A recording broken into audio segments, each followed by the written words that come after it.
2022 में पीएम मोदी क्या कोई बड़ा फैसला लेंगे? क्या ये फैसला नोटबंदी से भी होगा बड़ा? कैसा रहेगा पीएम मोदी के लिए साल 2022?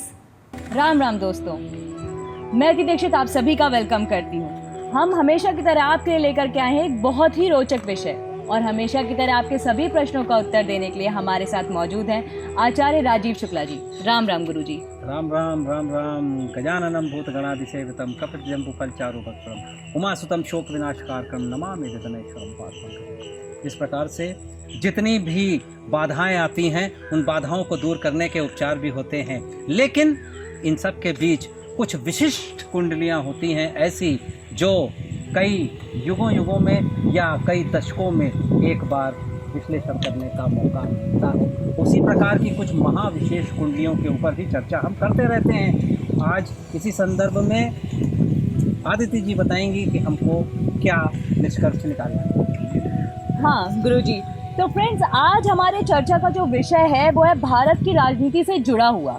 जैसा कि हाल ही में आप जानते हैं कि बीजेपी ने अपने स्टेट्स के सीएम बदल दिए हैं, चाहे फिर वो गुजरात हो या उत्तराखंड। क्या इसके पीछे कोई चीज है, कुछ छुपा हुआ राज है? क्योंकि राजनीतिक विशेषज्ञ इसे मानते हैं कि 2022 में होने वाले विधानसभा चुनाव से जुड़कर इसे कुछ माना जा रहा है कि उलट पुलट चल रही है कुछ हमारी राजनीति में, और इसके पीछे हमारे प्राइम मिनिस्टर साहब मोदी जी हैं।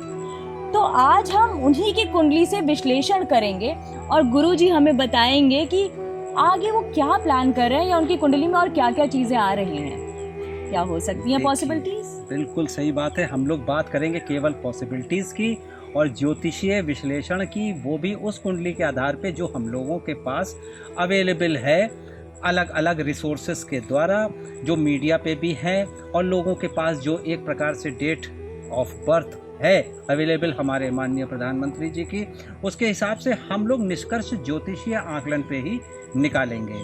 ये किसकी क्या मंशा है और कौन कैसा क्या सोचता है, ये इसका विचार हम ज्योतिषीय आधार पे ही निकालेंगे। इसका मतलब ये नहीं कि ये हमारे अपने विचार हैं। जो ग्रहों की कंप्लीट इक्वेशंस बताती हैं, ग्रहों के सिद्धांत के हिसाब से कि इस प्रकार की कुंडली वाला किस प्रकार से सोच सकता है, केवल ये उतना ही विश्लेषण है। इसको कृपया करके राजनैतिक विश्लेषण ना माना जाए। जैसा मैंने पहले कहा, विशिष्ट कुंडलियों की चर्चा भी हम करते हैं अपने YouTube चैनल पे। तो विशिष्ट कुंडलियों में पंत प्रधान मोदी जी की भी कुंडली है। हमने बहुत और भी कुंडलियों की चर्चा की है। आज हमारा विषय ये है। जैसा कि क्वेश्चन आपने पूछा आदित्य जी, और ये बहुत इम्पॉर्टेंट क्वेश्चन है, लोगों के दिमाग में चल भी रहा है कि इतनी सारी चीज़ें होती हैं और लोग ये जानना भी चाहते हैं कि सोचने समझने का तरीका आखिर है क्या। हमेशा चौंकाने वाले फैसले होते हैं और एकदम से यकायक होते हैं, और हर प्रकार से ऐसे होते हैं कि किसी को नुकसान भी नहीं होता है, जहाँ तक ज़्यादातर देखा गया है। और ये पूरा प्लानिंग के हिसाब से होता है। तो जैसा आपने पूछा कि जो सीएम इत्यादि बदल रहे हैं, जो लोग बदल रहे हैं, तो क्या वो 2022 की तैयारी है? एग्जैक्टली। तो ये मैं कुंडली के हिसाब से अगर देखूं तो चंद्र मंगल का योग, और चंद्र इनकी कुंडली में अनुराधा नक्षत्र के हैं। अनुराधा नक्षत्र के बारे में मैं एक ही बात कहना चाहूँगा कि अनुराधा हरे सब बाधा। जिसके भी चंद्र अनुराधा नक्षत्र के होते हैं, हालांकि नीचस्थ राशि में होते हैं, लेकिन नीचस्थ भंग हो रहा है चंद्रदेव का स्वराशि मंगल के साथ, तो नीचस्थ भंग इसका मंगल का चंद्र का हो रहा है। और चंद्र के बाद मंगल की महादशा में आप स्वयं इसका प्रभाव देख रहे हैं। यानी मोदी जी की कुंडली में मंगल का प्रभाव स्पष्ट रूप से देखा जा रहा है। और मंगल मतलब होता है मैनेजमेंट। मंगल मतलब होता है कि ऑपोजिशन के ऊपर एक स्टेप आगे चल के कार्य करने की क्षमता देने वाला। यानी युद्ध नीति, कूटनीति, राजनीति, जो नीति शास्त्र होते हैं, उसके लिए मंगल का प्रभाव होता है। और ये मंगल इनको राजनीति में निपुण इसलिए बना रहे हैं क्योंकि ये मंगल गुरु के नक्षत्र विशाखा में हैं। ये बहुत इंपॉर्टेंट बात है। नक्षत्र के हिसाब से ही ग्रह काम करते हैं, और गुरु बृहस्पति देव के नक्षत्र में मंगल नामक महादशेश इनके, जो कि इनके लग्नेश भी हैं, यानी स्वयं इनके सोचने समझने की बौद्धिक क्षमता अभी तक चंद्र से प्रभावित थी, चंद्र की महादशा में, फिर मंगल की महादशा आती है चंद्र के बाद। तो अब मंगल की महादशा के इफेक्ट्स इनको मिल रहे हैं और मंगल इनके चूंकि विशाखा नक्षत्र में है इसलिए राजनीति में अति निपुण बनाएंगे। और राजनीति में जब अति निपुण होता है तो फैसले भी आदमी 6 महीना, 6 साल या कभी कभी दशकों पहले लेने की संभावनाएं होती हैं, यानी बहुत फॉरवर्ड लुकिंग प्लानिंग हो जाती है। तो आपका जो क्वेश्चन है वो बिल्कुल सही है कि क्या 2022 की तैयारी है? तो जी हाँ, ये सारे जो फैसले लिए गए हैं इन सारे ही फैसलों में मोदी जी ने 2022 की तैयारी, और 2022 ही नहीं और आगे की भी तैयारियां कर चुके हैं, कर रहे हैं, जो स्टेप बाय स्टेप समय आने के बाद ही धीरे धीरे करके लोगों को पता चले। तो आपको लगता है कि आगे आने वाले समय में हमें और भी कई शॉकिंग, चौंकाने वाले डिसीजंस मिल सकते हैं हमारे प्राइम मिनिस्टर जी की तरफ से? बहुत चौंकाने वाले डिसीजन रहेंगे, लेकिन ये चौंकाने वाले डिसीजन ये जो इसकी कुंडली है यानी कि हमारे पंत प्रधान जी उनके लिए नहीं होंगे, क्योंकि उनको मालूम है हमें आले डिसीजन लेने हैं। लेकिन इनके आसपास के लोगों को भी नहीं पता होगा कि कौन कौन से डिसीजन आने वाले हैं, क्योंकि चंद्र मंगल का चंद्र राशि पे ये योग और चतुर्थ भाव में गुरु बृहस्पति देव जो भी करेंगे बता तो देंगे अंत तो गत्वा ये सबको, लेकिन जब तक नहीं बताएंगे तब तक लोग इसके बारे में जान बिल्कुल भी नहीं पाएंगे। और इसके साथ ही गज केसरी योग का निर्माण भी हो रहा है। गज केसरी योग का निर्माण जब होता है तो ऐसा व्यक्ति गज केसरी यानी सबको साथ में लेके चलता है, पूरी टीम को बता देता है, एक हिंट दे देता है, लेकिन वो केवल होती है हिंट। तो ये गज केसरी सभी को साथ में लेके चलना ये इनके स्वभाव में है।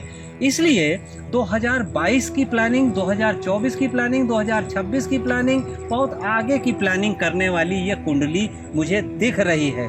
इसी हिसाब से इन्होंने प्लान किया है। राजनीति में निपुण बनाता हुआ इनका मंगल और उसी की महादशा का प्रभाव, और इसी के साथ ही इनके लग्न से छठे भाव के भी स्वामी मंगल हैं जो कि ऋण रोग शत्रुओं के होते हैं। और जब इस प्रकार के मंगल लग्न में आ जाते हैं या राशि में हो जाते हैं तो इस प्रकार के मंगल निश्चित रूप से शत्रुओं का शमन करने में बहुत प्रबल होते हैं। ये शत्रुहंता योग भी लगाते हैं, इसलिए शत्रुओं का धीरे धीरे ही सही हो सकता हो, चाहे राजनीतिक हो चाहे राजनीति के अलावा हो, शत्रुओं का शमन होगा।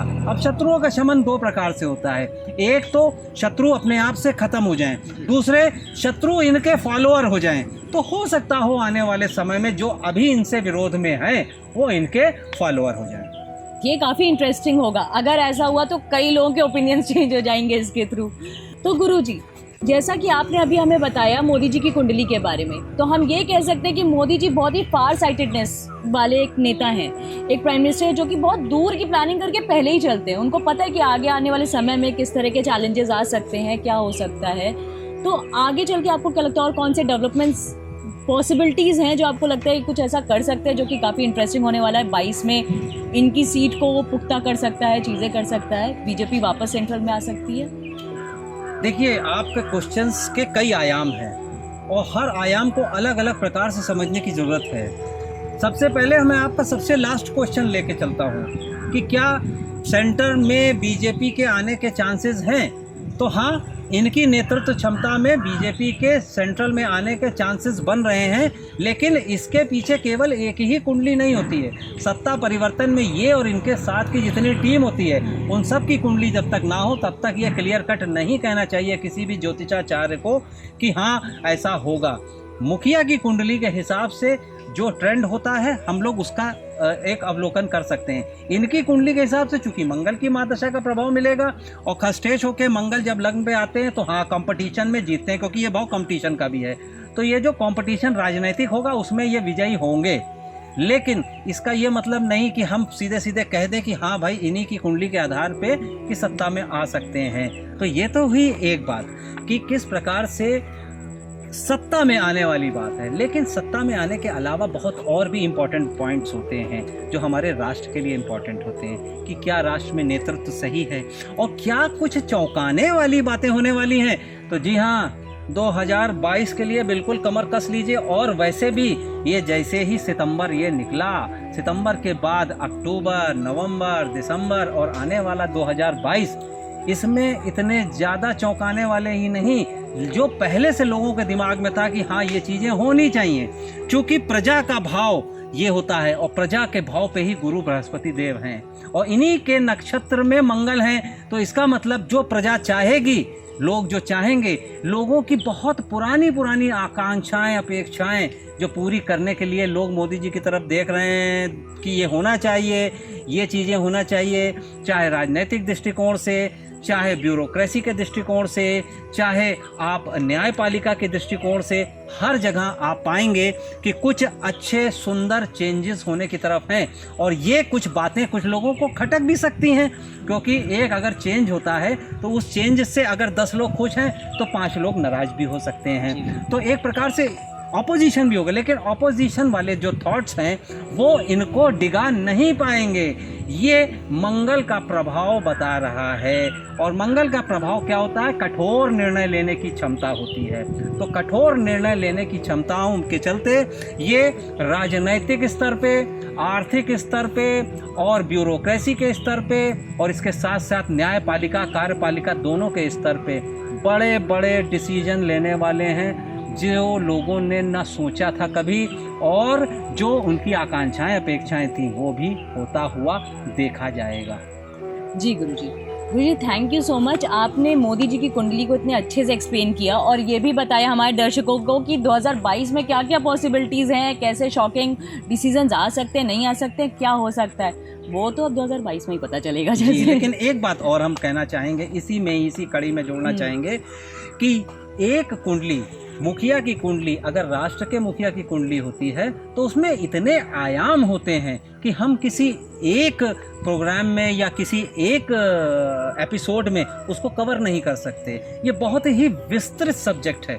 हो सकता हो बहुत विस्तृत में कुछ चीज़ों को हम लोग छू ना पाए हों, लेकिन हमारी कोशिश हमेशा रहेगी कि हम और इंटरेस्टिंग चीज़ें अध्ययन करके राष्ट्र के अध्यक्ष पे या मुखिया के कुंडली पे, हम अध्यक्ष पे, इन सब लोगों पे हम रिसर्च करके इन सब लोगों के ऊपर और ऐसी चीज़ निकालें जो हमारे राष्ट्र के हित में हो, क्योंकि मुखिया को वॉच करना सभी का कर्तव्य है। वो किस डायरेक्शन में सोच रहा है उसको जानने की सभी लोगों में आकांक्षाएं होती हैं, वही हम पूरा करने की कोशिश करते हैं। आप सभी दर्शकों को हमारे साथ जुड़ने के लिए बहुत बहुत धन्यवाद। तो फ्रेंड्स, आज के लिए बस हमारे टॉपिक पे इतना ही। होप करती हूँ आपको हमारा टॉपिक बहुत ही इंटरेस्टिंग लगा होगा। जैसा कि गुरुजी ने कहा कि सिर्फ मुखिया की कुंडली आपको सारी चीज़ों की जानकारी नहीं दे सकती, वो बस एक शॉर्ट इन्फॉर्मेशन आपको दे सकती है। तो अगर आप चाहते हैं कि हम ऐसे और भी इंटरेस्टिंग टॉपिक्स लेकर के आते रहें तो आप कमेंट्स में हमें ज़रूर बताएं, तो हम आपके लिए और भी इंटरेस्टिंग टॉपिक्स इसी तरह के लाते रहेंगे। तो हमने अगर अभी तक हमारा यूट्यूब चैनल सब्सक्राइब नहीं किया तो उसको सब्सक्राइब करें और बेल आइकन दबाएं। इंस्टाग्राम पे जाकर के फॉलो करें और फेसबुक पेज को लाइक ज़रूर करें। हमारे साथ जुड़े रहिए, हम आपके लिए और भी बहुत सारे इंटरेस्टिंग टॉपिक्स लाएंगे गुरुजी के साथ। गुरुजी राम राम। राम राम, सभी को बहुत बहुत धन्यवाद। राम राम, अपना का बहुत ख्याल रखिए।